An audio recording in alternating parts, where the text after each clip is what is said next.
সুপ্রিয় দর্শক, আমি মোর্শেদুল ইসলাম স্বাগত জানাচ্ছি সম্পাদকীয়তে। আমাদের আজকের আলোচনার বিষয় সেই কাল রাত। আর এ নিয়ে আমাদের সাথে আজকে যারা উপস্থিত রয়েছেন এখানে আমি পরিচয় করে দিচ্ছি।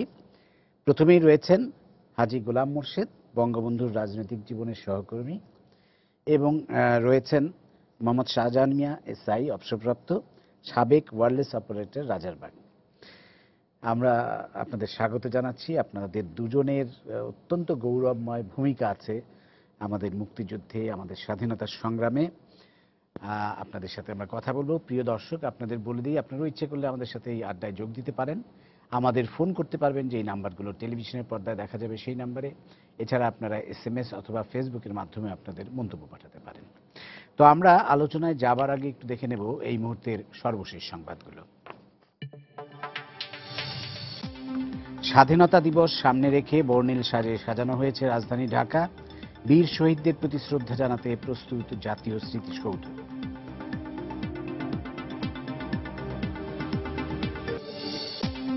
অতীতে স্বাধীনতা বিরোধীদের হাতেই পদক তুলে দিয়ে সম্মাননার অবমাননা করা হয়েছিল বললেন প্রধানমন্ত্রী।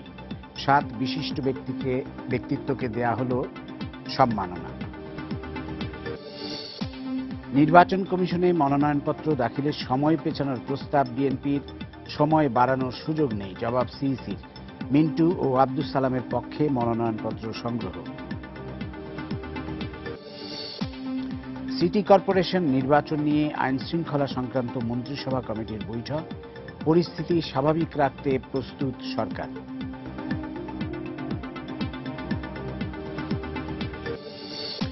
এবং কাল সিডনিতে দ্বিতীয় সেমিফাইনালে মুখোমুখি ভারত ও অস্ট্রেলিয়া। পরিসংখ্যানে ধোনিদের চেয়ে এগিয়ে ক্লার্কের দল। বাংলাদেশের দর্শকদের সমর্থন ওজিদের দিকে।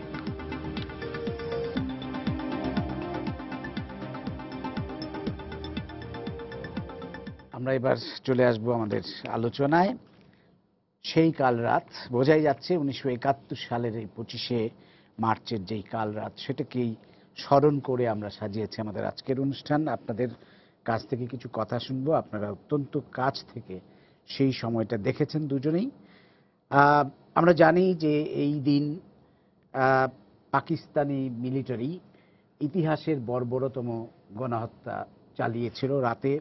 অপারেশন সার্চ লাইট নামে তাদের যে অভিযান, সেই অভিযানের মধ্য দিয়ে, এবং বাঙালি জাতি শুরু করেছিল তার প্রতিরোধ যুদ্ধ বঙ্গবন্ধুর ডাকে। এবং বঙ্গবন্ধু আনুষ্ঠানিকভাবে স্বাধীনতা ঘোষণা করেছিলেন 25শে মার্চ রাত 12টার পর, অর্থাৎ 26শে মার্চ প্রহরেই।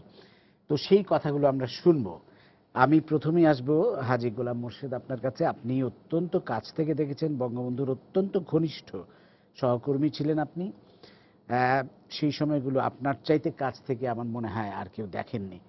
তো সেই 25শে মার্চের কথা যদি আপনি একটু বলেন, যে কি ঘটেছিল সারা দিন, কি অবস্থা ছিল বঙ্গবন্ধুর বাড়িতে 25শে মার্চ রাতে, কখন বঙ্গবন্ধু খবরটা পেলেন, তারপরে তার নির্দেশ কি ছিল, ইত্যাদি ইত্যাদি।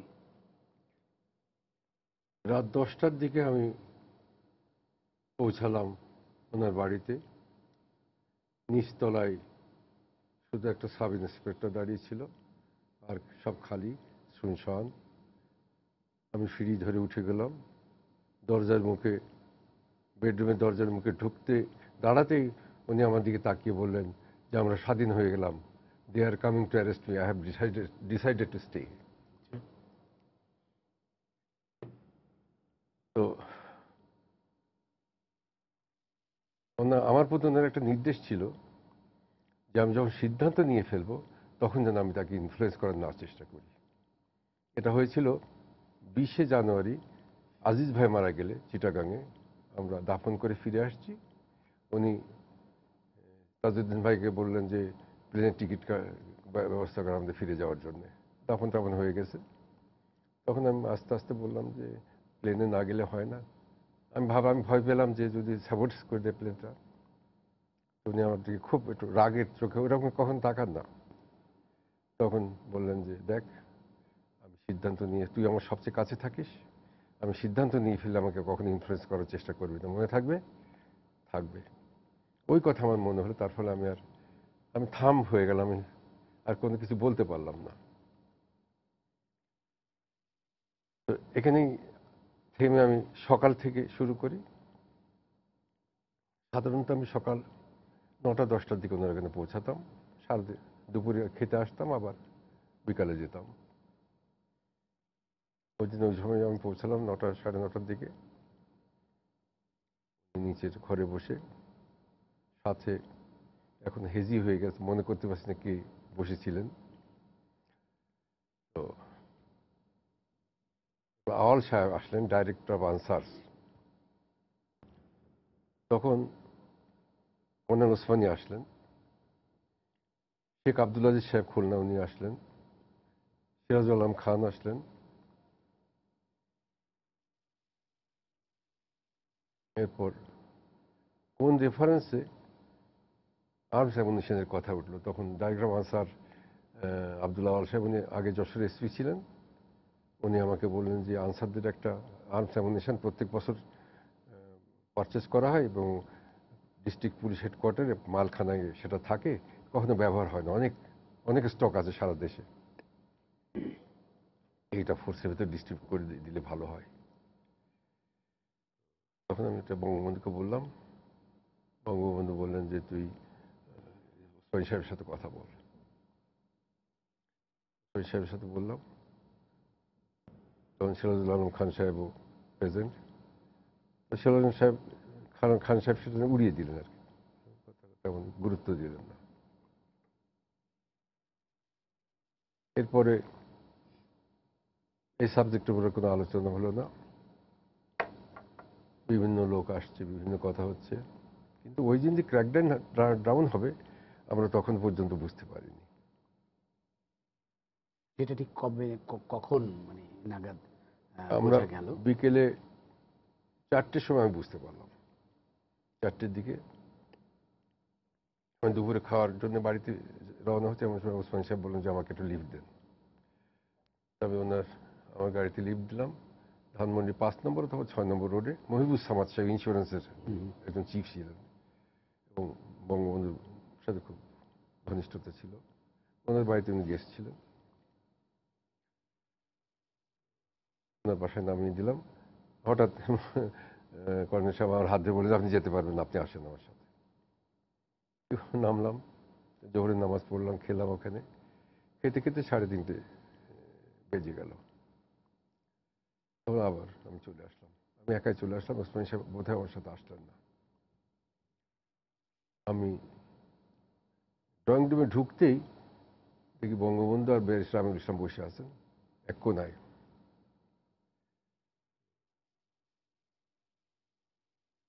বঙ্গবন্ধু ডাকলেন কি ব্যারিস্টার আমিরুল ইসলাম আমাকে কাছে ডাকলেন আমি মনে করতে পারছি না।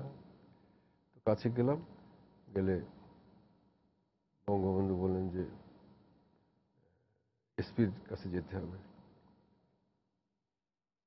ব্যারিস্টার আব্দুল আওয়াল সাহেব এসে গেলেন, ডিএসপি, এবং ইনসিডেন্টালি চৌধুরী ঢাকার এসপির ব্যাটসমেট।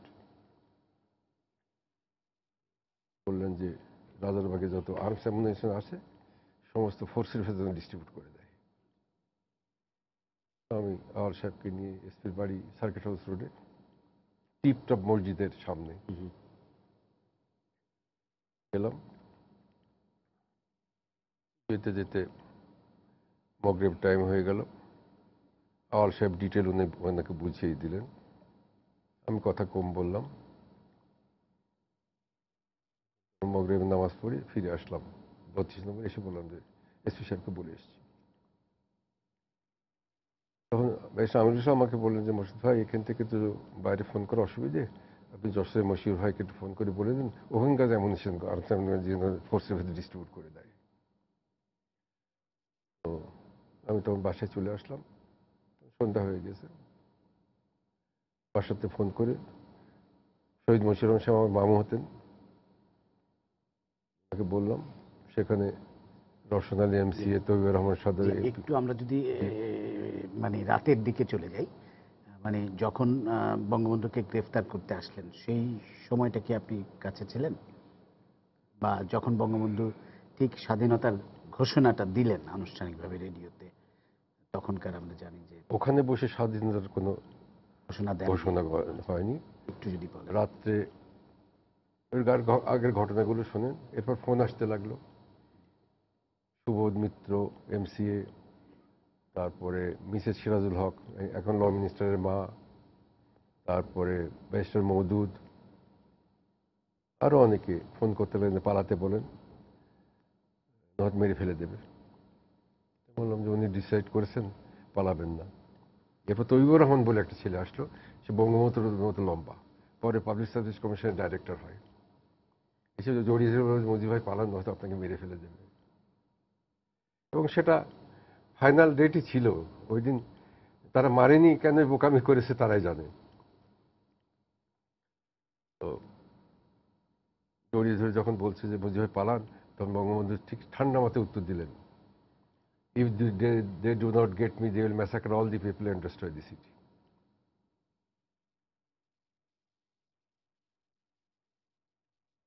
এরপরে রাত্রে 11টা বেজে গেল। এরপর বলদা গার্ডেন থেকে একটা ফোন আসলো।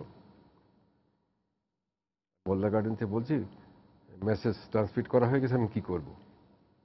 আমি মুজিব ভাইকে বললাম যে এই মেসেজ এসেছে।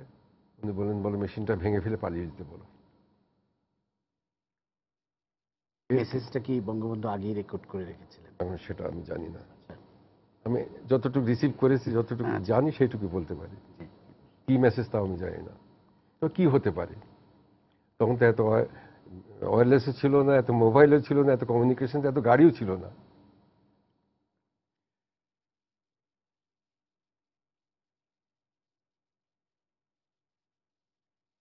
বঙ্গবন্ধুর মেশিন ভেঙে ফেলে পালিয়ে যেতে বলো, আমি সে কথা বলে দিলাম।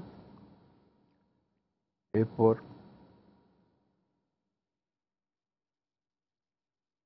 চারিদিক আলোকিত হয়ে গেল। পরে জেনেছি যে এটা ট্রেসার বুলেট। আমি তখন সিঁড়ির নিচে টেলিফোন, একজন বলছে ওই একই কথা, পালাতে বলো, সরে যেতে বলো। তো বঙ্গবন্ধু গেঞ্জি গায়ে নেমে আসছেন, নেমে এসে বললেন যে কোন দিক থেকে এগুলো আসলো। আমি দেখিয়ে দিলাম নর্থের সাইড দিয়ে মনে হলো আমার। উঠে গেলেন। এরপর আমি কার টেলিফোন রিসিভ করলাম, আর একটা টেলিফোন আসলো, রিসিভ করলাম, একই কথা, পালাতে বলেন, মেরে ফেলে দেবে।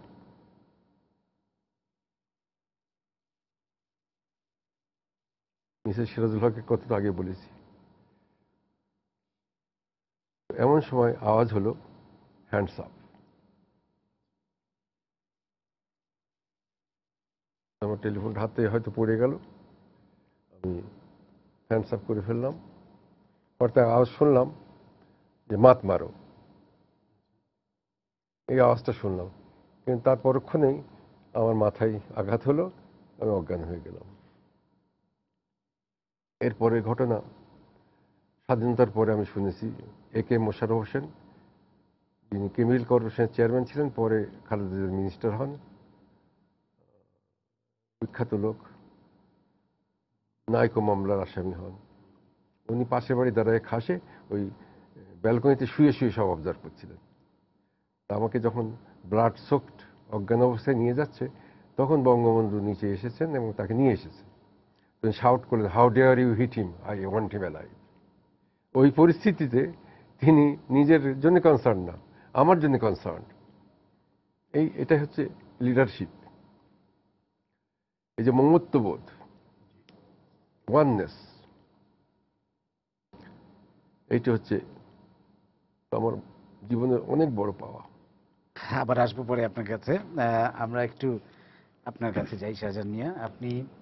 আমরা জানি যে রাজারবাগে আমাদের পুলিশ বাহিনী তখন প্রথম প্রতিরোধ 25শে মার্চ রাতে গড়ে তুলেছিল, শক্ত প্রতিরোধ। আপনারা একেবারেই আপনাদের যা যা ছিল তা নিয়ে সেই প্রতিরোধের গল্প একটু আপনার কাছে শুনবো, এবং ওয়্যারলেস অপারেটরের দায়িত্বে ছিলেন আপনি। বঙ্গবন্ধুর সেই নির্দেশটাও আপনারা কিভাবে ওয়্যারলেসের মাধ্যমে পেলেন বা কি করলেন, একটু যদি বলেন।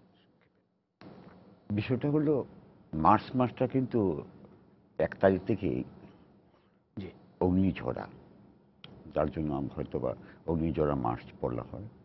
বিশেষ করে আমরা যারা পুলিশ বাহিনীতে ছিলাম, রাজারবাগ পুলিশ লাইনে, তারা কিন্তু সবচেয়ে বড় উপলব্ধি করতে পেরেছি। আমার একটা সাহেব ছিল ওয়্যারলেস অপারেটর কাজ, শিফটিং ওয়্যারলেস কাজ করতাম, আর এই মার্চ মাসটা কিন্তু অজর সময়টা আমার কেটেছে মিছিলে মিটিংয়ে। তো আমার সৌভাগ্য হয়েছিল 7ই মার্চ বঙ্গবন্ধু ভাষণটা অতি কাছাকাছি বসেছিল, এবং কথার ওনার ভাষণের কয়েকটি শব্দ যেন মনে হয় আমার অন্তরে বেদে বিদ্ধ হয়ে গেছে, যেটা কখনো ভোলার মতো নয়। যেমন উনি কিন্তু উনি মহত্ত্ববোধ যে কথাটা যে উনি একটু আগে বললেন, ঠিক একই ধরনের প্রথম বক্তব্যটা হলো, আমি প্রধানমন্ত্রিত্ব চাই না, আমি এই দেশের মানুষের আত্ম অধিকার চাই। এই কথাটা নিজের জন্য না। তারপরে বললেন, আমরা যখন মরতে শিখেছি আমাদের কেউ দাবিয়ে রাখতে পারবে না। সেই দুইটা শব্দ। আরেকটা কথা আমার অন্তরে বেদ হলো, সেটা হলো, আমি যদি হুকুম দিতে না পারি, এখানে একটা প্রশ্ন আসছে যে উনি হয়তো বন্দী হবেন, নয়তো বা ওনাকে বন্দী করা মৃত্যু মানে মেরে ফেলা হবে। সেটা কিন্তু উনি আগে অনুভূতি করতেছিলেন, যার ফলে ওনার ভাষণে কিন্তু সেই কথাটা বলছেন। সেই কথাটা কিন্তু আমার হৃদয়ে সবচেয়ে অনুভূতি আনিয়েছিল যে আমি যদি হুকুম দিতে না পারি, তোমাদের কাছে যা কিছু আছে তাই নিয়ে শত্রুর মোকাবেলা করবো। মনে রাখবা, রক্ত যখন দিয়েছি রক্ত আরো দেব, এদেশে মানুষকে মুক্ত করে ছাড়বো ইনশাল্লাহ। এবারের সংগ্রাম মুক্তির সংগ্রাম, এবারের সংগ্রাম স্বাধীনতা সংগ্রাম। এই কথাগুলো কিন্তু শুধু আমাকে না, সারা বাংলাদেশের মানুষকে উদ্বুদ্ধ করেছিল আমাদের এই রাজাবাগ পুলিশ বাহিনীকে। যার ফলে 23শে মার্চ আপনারা জানেন যে পল্টন মাঠে ছাত্ররা যখন স্বাধীন বাংলার পতাকা উত্তোলন করে, আমরাও কিন্তু সেদিন সেই রাজারবাগী পাকিস্তানের পতাকা নামিয়ে আমরা স্বাধীনতা পতাকা, বাংলাদেশের স্বাধীন বাংলার পতাকা, অর্থাৎ মানচিত্র খচিত পতাকা আমরা উত্তোলন করেছিলাম রাজারবাগে। সেটা কিন্তু একটা ইতিহাস, এই দেখা দেখি কিন্তু ওইটা অনুষ্ঠানের পরপরই আমার মনে হয় 23 তারিখ সেটা হয়েছে, এবং 24 তারিখ আমরা সেটা করেছি। তারপরে আমাদের মধ্যে কিন্তু আলোচিত হতে থাকে, কারণ এখানে কিছু কিছু অবাঙালি আছে পুলিশ, কিছু পুলিশ অফিসার আছে এই স্বাধীনতার পক্ষে নয়, যার ফলে আমাদের কথাগুলো বলতে হচ্ছে একটু গোপনে সংগোপনে। সেই অবস্থা আমাদের মধ্যে আলোচনা চলে, এবং আমরা বিশেষ করে আমরা তখন তো যুবক, আজকে হয়তো বৃদ্ধ, তৎকালীন দিনে আমরা পুরো যুবক। আমরা সিদ্ধান্ত নিই আমার যদি মৃত্যু ঘটে আমরা বঙ্গবন্ধুর আহ্বানে আমরা সাড়া দিবই, এবং বঙ্গবন্ধু একমাত্র আস্থাভাজন ছিল এই পুলিশ বাহিনী। কারণ ইপিআর ছিল কিন্তু সামরিক বাহিনী প্রশাসন নিয়ন্ত্রণ করত, আর পুলিশকে কিন্তু নিয়ন্ত্রণ করত বাঙালি পুলিশ। এবং বিশেষ করে পুলিশের প্রধান তখন ছিলেন IGP inspector general police Taslim Ahmed সাহেব, এবং তিনি কিন্তু বঙ্গবন্ধুর একান্ত আপনজন ছিলেন। যার জন্য আমরা কিন্তু খুব সহজ হয়েছে, কেননা তখন যে এত আন্দোলন চলছে, এত মিছিল চলছে, এত মিটিং চলছে, পুলিশ কিন্তু কখনো বাধা দেয়নি। আজকের দিনে হয়তো বিরোধী দল একটা সরকারের বিরুদ্ধে চারণ করলে আন্দোলনে বাধ্য হইয়া পুলিশ কিন্তু প্রশাসন সেটা নিয়ন্ত্রণ করে, আমরা নিয়ন্ত্রণে করিনি, আমরা গতিরে রোধ করার চেষ্টা করিনি। এটা হলো সর্বজনীন, এবং সেটা কিন্তু নিচের থেকে এসছে। কারণ আমরা হুকুমের আশায় বসে থাকিনি, আমাদের নিজের বিবেক তখন আমরা কাজ করতেছি। ঠিক সেই অবস্থায় আমরা কিন্তু 25 মার্চ রাতের বেলা আমরা 3 দিক থেকে সংবাদ পাই। আমার এবং মূল কেন্দ্র কিন্তু বঙ্গবন্ধু বাসা। আমি 3টা কেমন বলছি, প্রথম আমার কাছে আসে তৎকালীন দিনে গাজী গোলাম মোস্তফা সাহেব ছিলেন কিন্তু ঢাকা সিটি নগরে আওয়ামী লীগের সভাপতি। ওনার ছেলে কিন্তু আমার কাছে সংবাদ বলে। আমি তখন 206 নিউ সার্কুলার রোড, যেটা মৌচা মার্কেটের পাশে একটা 3 তলা ভবনে থাকতাম। ওর সাথে আমার একটা সম্পর্ক ছিল, কারণ প্রায় বঙ্গবন্ধু বাসায় যেতাম, সে যেত, তার বাসাতেও আমার পরিচয় ছিল। এনিওয়ে, সেই সর্বপ্রথম জানায় যে আমরা খবর পেয়েছি যে এই ক্যান্টনমেন্ট থেকে ওরা শ্বাসরোগ আজকে রাত্রেই রাজারবাগ পুলিশের আক্রমণ করে। এটা শোনার পরে আমরা 20-30 জন ছিলাম কিন্তু 206 নিউ সার্কুলার রোড। আমরা সবার মধ্যে আলোচনা হয়ে তাৎক্ষণিকভাবে পোশাক পরে কিন্তু আমরা দৌড়ে চলে রাজারবাগ। একই সময়ে আমাদের তখন আইজিপি সাহেবের এক বডিগার্ড ছিল, তার নাম আব্দুল আলী। তার মাধ্যমে আমরা সংবাদ পেলাম, সে বলল যে আমাকে একজন লোক এসে মোটরসাইকেল থামায় এসে মেইন রোডে বলতেছে যে আমি শেখ কামাল, বঙ্গবন্ধু আমার পাঠিয়েছেন তোমরা প্রস্তুতি নাও, আজ রাতেই ক্যান্টনমেন্ট থেকে তোমাদের আক্রমণ করবে। এই সংবাদটা কিন্তু আমাদের লোক, সেটা এলো যার নাম বললো আব্দুল আলী, সে শুনেছে। অ্যাকর্ডিংলি ঢাকা বিশ্ববিদ্যালয়ে 2টা ছাত্র এসেও কিন্তু আমাদের যে গার্ড যারা ডিউটি করতেছিল তাদেরকেও এই সংবাদটা জানিয়েছে, যার জন্য আমরা কিন্তু একটু পূর্ব প্রস্তুতি নিয়েছিলাম। তারপরেই পরবর্তীতে আমরা যখন আলোচনা করে কি করতে হবে, তখন বললো আমাদের অস্ত্রের প্রয়োজন। তো অস্ত্র প্রয়োজনে সবাই আমরা সম্মিলিত হইলাম। আমরা চলে গেলাম রাজাবাগের যে আরআই ছিলেন ইন্সপেক্টর মফিজুল ইসলাম, তো মফিজ সাহেবের বাসায় গেলাম, ওনার কাছে অস্ত্রের চাবি চাইলাম অস্ত্রাগারে, কিন্তু তো উনি তো সহজেই রাজি না। পরে এক পর্যায়ে ওনার কাছে ছিনে হাত থেকে আমরা চাবি নিয়ে অস্ত্রাগারে চাবি তালা খুলি এবং নিজেদের মধ্যে অস্ত্র বন্টন করি। নিয়ে তারপরে কিন্তু এই মুহূর্তেও কিন্তু কিছু লোক পজিশন নিতে চলে গেল। তা আমার সাথে আমার এক বন্ধু ছিল ওয়ারলেস অপারেটর, তার নাম মনির হোসেন। তাকে নিয়ে কিন্তু আমি অস্ত্র তুলি এবং অস্ত্র নিয়ে সরাসরি চলে যাই wireless base station. Wireless base স্টেশনে আমাদের আরও সহযোদ্ধা অনেকে ছিল। তবে আমি যখন গেলাম তখন কিন্তু আমি ওয়ারলেসের দায়িত্ব নিলাম, বসে পড়লাম বেস স্টেশনে, কী সংবাদ আসে সেটা উপলব্ধি করার জন্য। আর পাশে অনেক লোক এসএফের, আরআরএফের, বিআরএফের এবং টেলিকমের বহু লোক অপেক্ষা করতেছে কি সংবাদ আসে। আর বাইরে কিন্তু হট্টগোল চলছে, অস্ত্র নিতেই আছে, পজিশন নিতে যাচ্ছে। তখন একটা সংবাদ কিন্তু আসে, সেটা রাত 10টার পরে এবং 10:30 PM একটা মেসেজ আসে তেজগাঁও এলাকা থেকে, এবং সেটা পেট্রোল পার্টি পুলিশের। সেই পেট্রোল পার্টির কল সাইন ছিল চার্লি 7। তা আমাকে তখনই একটা মেসেজ দিল যে Charlie 7 for base, how to hear me over. তা আমি তার কনভারসেশন উত্তর দিলাম যে base for Charlie 7, you are loud and clear, send your message over. তখনই বলছিল যে about 37 trucks loaded with Pak army are proceeding to Dhaka city over. একটা মেসেজ আমার এখনও কিন্তু হৃদয়ে মনে আছে। এটা হিস্ট্রি। এটি কয়টার সময়? এটা 10:30টার দিকে, ও তো 20 হতে পারে, 20 থেকে এটা অ্যাকিউরেট টাইম। তারপরে কিন্তু আমাদের সবাই জানতে আর বোঝা গেল না, বাকি রইল না যে ওরা আজ আসছে।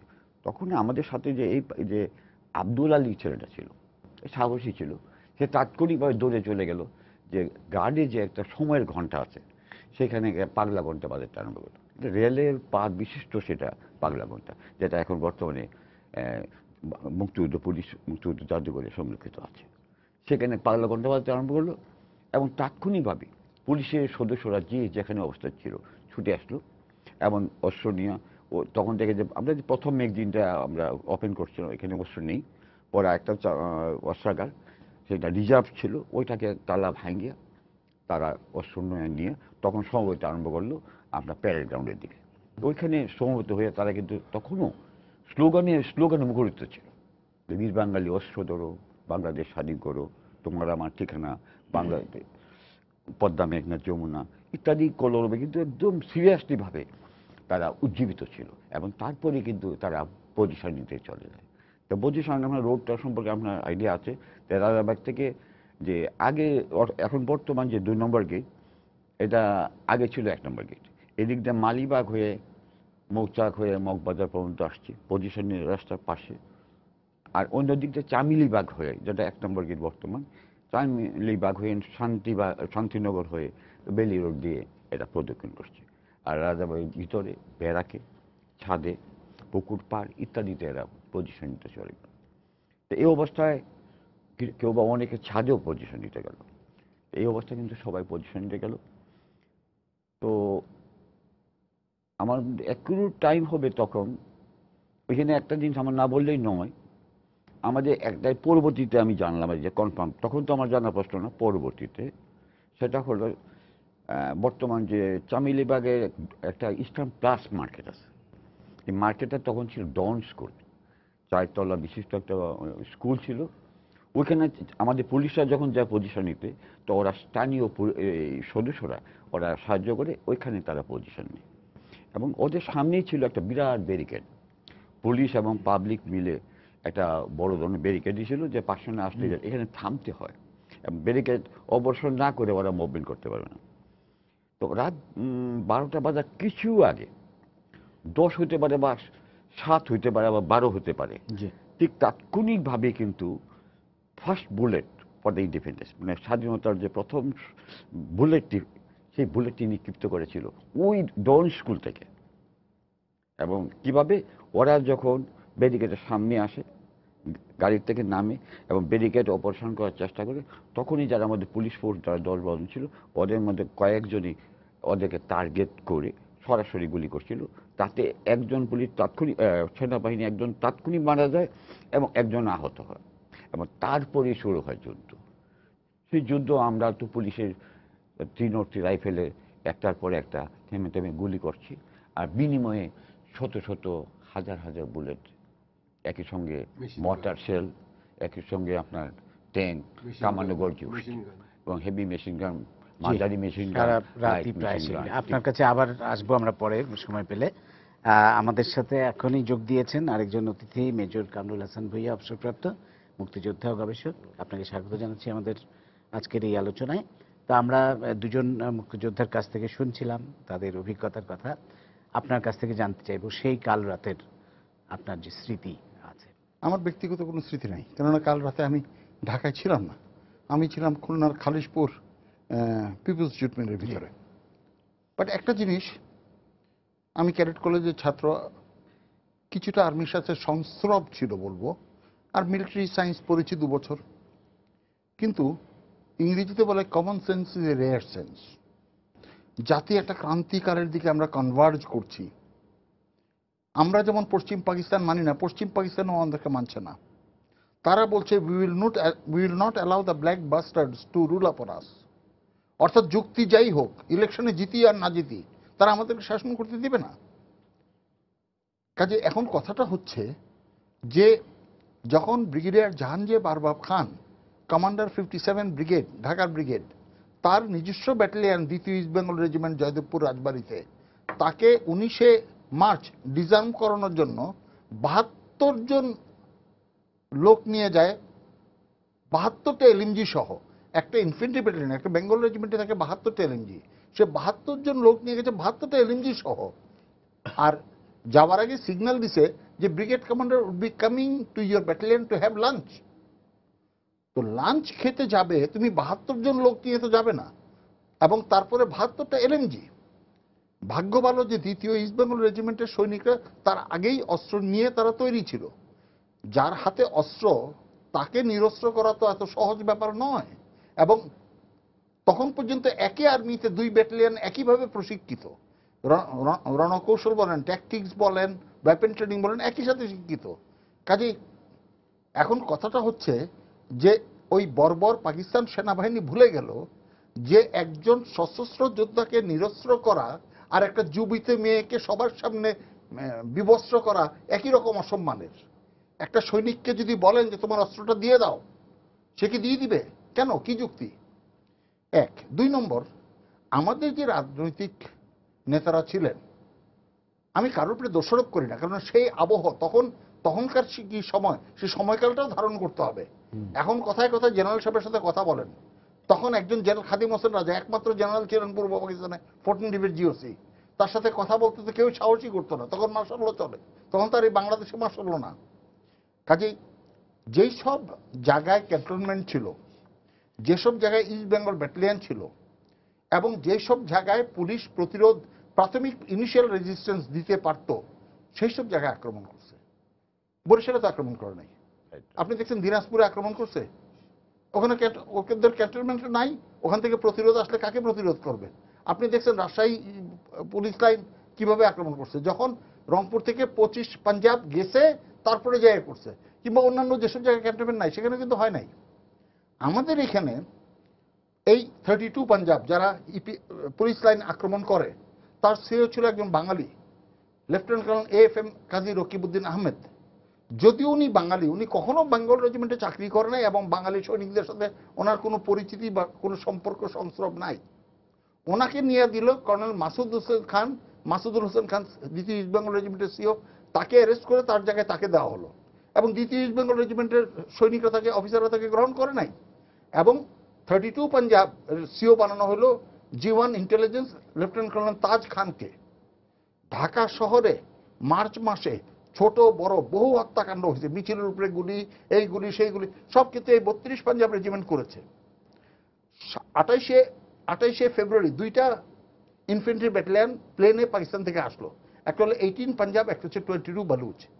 এবং এই 2টা ব্যাটালিয়নকে রাখার জায়গা নাই বলে 18 পাঞ্জাবকে আদমজি ক্যান্টনমেন্ট কলেজের মাঠের মধ্যে তাঁবু লাগায় রাখা হলো, আর 22 বালুচকে বলা হয় যে ইপিআর এর জায়গায় থাকো।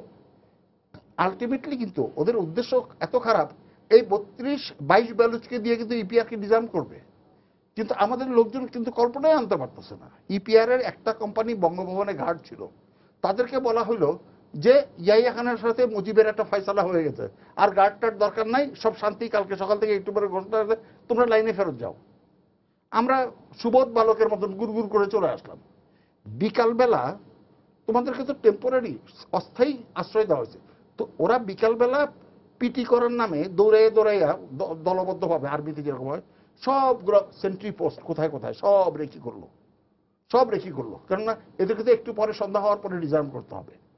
এত কিছু, as a matter of fact 19 তারিখ থেকে কিন্তু ওদের সামরিক হস্তক্ষেপের সমস্ত প্রিপারেশন অ্যাক্টিভ, সক্রিয়ভাবে শুরু হলো। আর আমরা যে আমাদের বঙ্গবন্ধু এবং বঙ্গবন্ধুর নেতৃত্বে যারা ওনাকে সহায়তা করছেন, ইয়াহিয়া খানের সাথে বৈঠক করছি। ইয়াহিয়া খান প্রত্যেক দিন মুজিব, বঙ্গবন্ধু এবং বঙ্গবন্ধুর রাজনৈতিক সহযোগীদের সাথে আলাপ করে ক্যান্টনমেন্টে আসে বলছে the bastard is not behaving. আমরা তো ওই পক্ষ দেখছি, ওর ভালো চেহারাটা দেখছি, ওর ভিতরের শয়তানটাকে তো আমরা দেখছি না। এবং বারবার বলছে যে I will teach him a lesson he will never forget. এবং সে ওইখান থেকে কে কোন ক্যান্টনমেন্টে আদেশ নিয়ে যাবে। এবং প্রথমে পরিকল্পনা করা হলো যে ইয়াহিয়া খানের সাথে যখন বঙ্গবন্ধু এবং তার অনুসারী সহযোগীরা যখন মিটিং করবে তখন সবাইকে অ্যারেস্ট করা হবে। তখন এটা তো ইয়াহিয়া খানকে জানাতে হবে। ইয়াহিয়া খানকে যখন প্রস্তাব করা হলো যে স্যার আপনার সাথে যখন বৈঠকে তারা থাকবে তখন অ্যারেস্ট করবো, ইয়াহিয়া খান তখন বলছে যে অসম্ভব, you want to undermine the best armies of the world এবং you want me to go down in the history as a traitor. সেই জন্য বললো যে আমি যাইয়া নেই, তারপরে এদেরকে অ্যারেস্ট করো। এবং সেই যাওয়ার প্রস্থানের নাটকেও কি, সে ক্যান্টনমেন্টে গেল চা খাওয়ার নাম করে, ওইখান থেকে তখন তো এয়ারপোর্ট হচ্ছে পুরনো এয়ারপোর্ট, ওখান থেকে সে প্লেনে উঠে গেল, কিন্তু তার গাড়ি কিন্তু প্রেসিডেন্টের ফ্ল্যাগ উড়াইতে ব্রিগেডিয়ার ইফতেখার বসে রইল প্রেসিডেন্টের জায়গায়, সেটা কিন্তু প্রেসিডেন্টের ফ্ল্যাগ উড়াইয়া বঙ্গভবন গেল। জি, আমরা যে এত সহজে ধোঁকা খাচ্ছি, আমি যখন উপরে উঠি আমার দায়িত্ব বাড়ে, আমার দৃষ্টিভঙ্গি প্রসারিত হতে হবে। যে নিচের লোক তার দায়িত্ব কম, সে খালি রাইফেল সাফ করে আর ট্রেঞ্চ করে। আমি যদি কমান্ডিং অফিসার হই, আমার দায়িত্ব তো এই 900 ছেলের দায়িত্ব তো আমার। কাজেই আমরা তো যখন একটা মিলিটারি ইন্টারভেনশন, একটা সামরিক হস্তক্ষেপ আসতে পারে ফর শিওর জানি, চারিদিকে লক্ষণ, বিভিন্ন ক্যান্টনমেন্ট থেকে কানাঘুষা হচ্ছে। ক্যাপ্টেন আমিন হামিদ চৌধুরীকে পাঠাইছে চিটাগং থেকে ব্রিগেডিয়ার মজুমদার, মেজর খালেদ মোশাররফ এসে বলছে, লেফটেন্যান্ট কর্নেল সৈয়দ আব্দুল হাই যশোরের সিও 7 ফিল্ড অ্যাম্বুলেন্স, উনি এসে বলছে ওনাকে, কিন্তু তারপর ওরা তো মারাই গেলেন, উনি ডায়েরিতে লিখছিলেন, সেই ডায়েরি পাওয়া গেল, মেরে ফেললো। কিন্তু আমরা যদি সামরিক হস্তক্ষেপ হয় তাহলে আমাদের সামান্য যা কিছু আছে, অর্থাৎ 5টা ইস্ট বেঙ্গল ব্যাটালিয়ন আছে, আমাদের 17টা ইপিআর উইং আছে, এবং আমাদের পুলিশ আছে, আমাদের আনসার আছে, আমাদের ছুটিতে থাকা সবল যুদ্ধ করতে সক্ষম লোক আছে, আমাদের কিছু এয়ারফোর্স এবং নৌবাহিনীর লোক আছে। তাদেরকে কিভাবে সংগঠিত করা যায়, আমি আমার একটা পরিসর করে দেখাইছি যে আমাদের 64,000 লোক, ওদের মাত্র 25,000 লোক। 25,000 লোক 64,000 সশস্ত্র লোকের বিরুদ্ধে কি করে গণহত্যা চালায়? ওরাই তো পালাইয়ে বাঁচতে পারতো না। ঠিক আছে, যুক্তিটা হচ্ছে যে আমরা সংগঠিত হতে পারি নাই, আমরা প্রশিক্ষিত হতে পারি নাই, কিন্তু তারপরও সেই প্রয়াস কি আমাদের ছিল? আমাদের ভবিষ্যতের কথা যদি বলি, যে এরকম পরিস্থিতি মোকাবেলা করার জন্য আমাদেরকে মানসিকভাবে এবং ইয়াভাবে তৈরি হতে হবে। খালি একটা আর্মি যেন যুদ্ধ না করে, তাদের উপরে ভরসা করে আমাদের থাকা উচিত না। আমাদেরও কিছু ভুল হয়েছে, আমাদের যদি সেই ভুলগুলো না হতো আমরা আরো ভালো পারতাম। আমাদের সত্যিকার অর্থে সম্মুখ সমরে বুক চিতিয়ে গুলি নিল কারা? 8 পাস ছেলে, নৌকার মাঝি, গৃহস্থ ঘরের কামলা। আমরা শিক্ষিতরা তো মরতে পারি নাই, কয়টা আমরা শিক্ষিত পড়ছি? জি জি জি, আমি আবার একটু হাজী গোলাম মোর্শেদ আপনার কাছে আসবো। আপনি একটু আমরা আজকে স্মৃতিচারণই শুনতে চাই আসলে, সেই বিশ্লেষণ বা ব্যাখ্যা তেমন নয়। আপনি তারপরে যদি খুব সংক্ষেপে, আমাদের সময় কম, আপনার যখন জ্ঞান ফিরল তখন আপনি কি দেখলেন? পরবর্তী আমি দেখলাম একটা মাটির উপরে আমি উপর হয়ে শুয়ে আছি, পিছনে আমার হাত বাঁধা। তো আমি পানি চাইলাম, পেশাব করো, পেশাব কর দো। পরে স্বাধীনতার পরে রমার কাছে জানতে পেরেছিলাম, ওর কাছে সংসদ ভবনের পিছনের উত্তর দিকের মাঠের একটা জায়গা আমাদের, রমাকে আর কাজের বুড়িকে ওরা রেখে দিয়েছিল।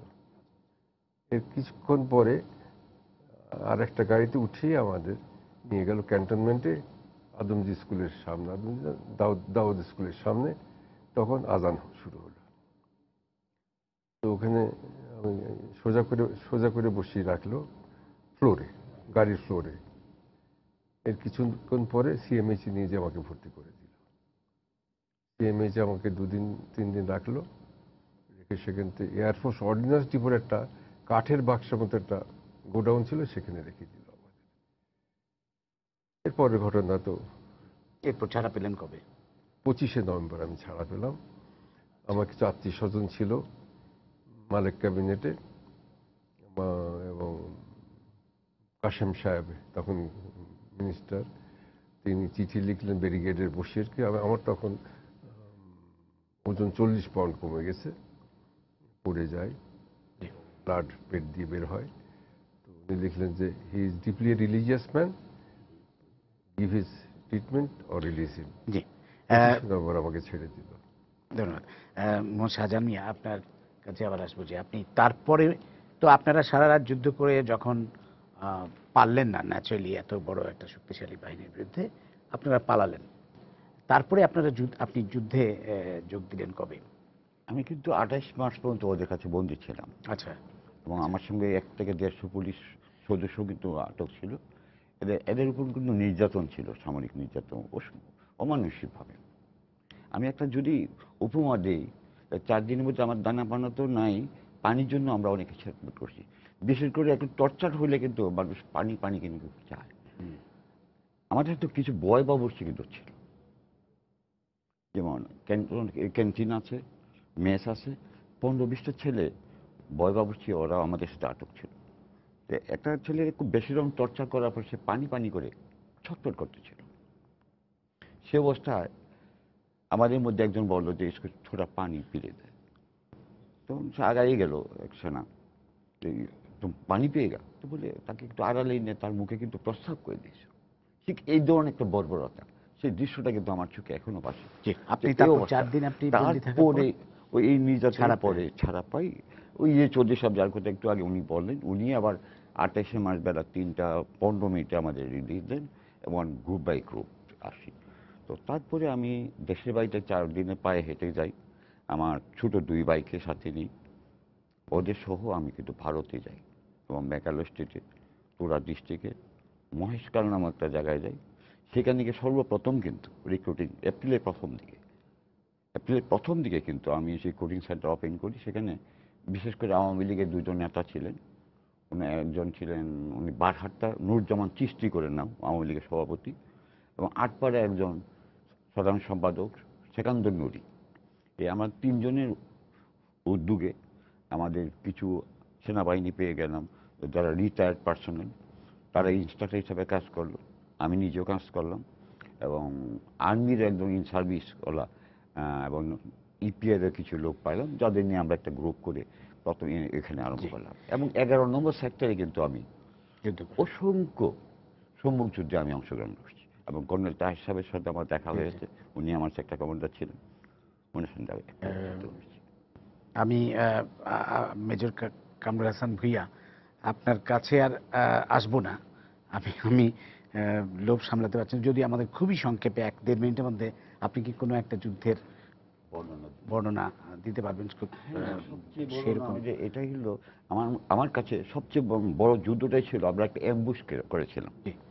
1 মিনিটের মধ্যে বলতে হ্যাঁ, হবে। অ্যাম্বুশ করেছিলাম। সেটা হলো কলমাকান্দার থানার ও দূরে 1 কিলোমিটার দূরে চান্দোয়েল নামক জায়গায়, এবং সেখানে ইপিআর এর সুবেদার আজিজুল হক সাহেবের নেতৃত্বে আমাদের ভালো আর্মস অ্যামিউনিশন ছিল, এবং সেখানে আমরা 1 মেজর সহ আমরা প্রায় 10 জন পার্সেনাকে খতম করেছি। আচ্ছা, এটাই আমাদের সাফল্যতা। মেজর কামাল হাসান ভূঁইয়া, আপনার কাছে খুব অল্প সময়ের জন্য আমি আসব যে আপনি যখন আপনি খালিশপুরে ছিলেন, আপনি বললেন 25শে মার্চে, আপনি যখন খবর পেলেন 26শে মার্চের ভোরেই আপনারা খবর পেয়ে গেছেন মনে হয়, তারপরে আপনার কার্যক্রমটা কি ছিল? দেখেন, আমরা খবর পাই, খবর পেয়ে প্রস্তুতি, আগে তো জীবন বাঁচাতে হবে। জি। কারণ আমি ঠিক যেখানে ছিলাম ওখানে নারী পুরুষরাও ছিল, আমরা মিলের ভিতরে ছিলাম। অতপর সে লম্বা কাহিনী, যেহেতু আপনি বলতে সময় নেই, আমি 3বার পাকিস্তান আর্মির হাতে ধরা পড়ি।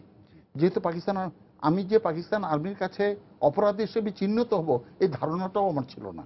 আমি একটা ক্যাডেট কলেজের পড়ার ছেলে, আমার ইউনিফর্ম পরা ছবি, জিওসির সাথে আমার ছবি আছে, আমি অপরাধী চিহ্নিত হব এটা ছিল না। কিন্তু ওদের কাছে কোনো বিচার ছিল না আসলে, ওখানে ধরা পড়ি।